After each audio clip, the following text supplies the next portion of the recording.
portion of the risk we retain, even if we buy insurance.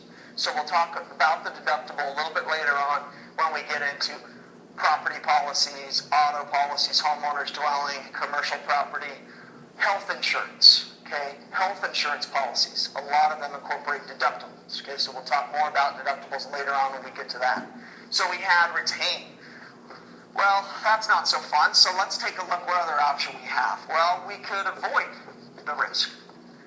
How could we avoid this risk? Remember, a risk we're worried about is being involved in a car accident. How could we avoid that?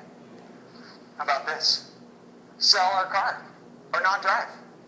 Okay, so I get rid of the car and I decide I'm going to drive my Razor scooter to work. Okay, it's great. Well, that's avoiding the risk. Well, that's really not that fun, so let's try this. Let's try to reduce the risk. How could we reduce this risk? Well, how about we take a defensive driving class? Or we could not drive during high traffic times, like during rush hour, maybe stay off the freeway. Okay, those are things we can do to reduce the risk. And we have number 4, we can transfer the risk. And we can do this in one of 2 ways. Number 1 way is through the purchase of insurance.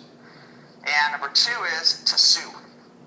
Okay, so this is going to be of major importance, obviously, because this is why we're all here. When you purchase insurance, you are transferring, right here, you're transferring your risk to the insurance company in return for the premium you pay.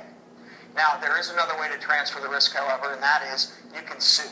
If somebody's negligent